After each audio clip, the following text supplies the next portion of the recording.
அதிமுக கூட போனா சட்டமன்ற தேர்தலில் கொஞ்சம் சீட்டாவது வாங்கலாம், போன முறை கூட வாங்கியிருக்கிறோம். பிஜேபி கூட போனா எதுவுமே கிடைக்காது. 2009 எடுத்து பாத்தீங்கன்னு வச்சுங்களேன், ஃபுல்லா அவங்களுக்கு சரிவு தான். அதிமுக கூட தான் எம்பிசி இதுல வச்ச நாடாளுமன்ற தேர்தலில் நின்னாங்க. 7 தொகுதி அவங்க நின்னாங்க. அப்போ 7 தொகுதியில் 0. 2011 அவங்க சேர்ந்த நேரமும் என்னவோ தெரியல. 2011 கலைஞரை கூட எதிர்கட்சியா கூட திமுக இல்லாத அளவுக்கு காலி பண்ணிட்டாரு. அதுக்கப்புறமா மிக ஒரு மோசமான சோசியல் இன்ஜினியரிங் எடுத்தார்.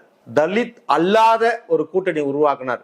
ராமதாஸ் செஞ்ச மிக மோசமான ஒரு இழிவான செயல் அவரோட வாழ்க்கை ஃபுல்லா இருக்கும், வரலாற்றுல பொறிச்சு நிற்கும்னா இந்த ஒரு மோசமான ஒரு கேவலமான செயல் தான்.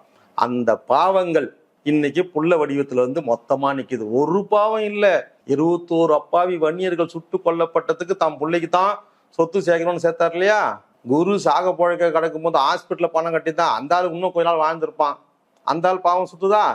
ஏழை தலித் மக்களுடைய குடிசைகளை கொளுத்துன இந்த குச்சி கொளுத்திங்களுக்கு அந்த பாவம் சும்மா விடுமா?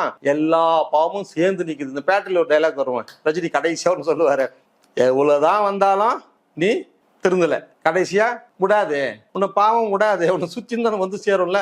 அதே மாதிரி இன்னைக்கு புள்ள வடிவத்துல வந்து நிக்குது.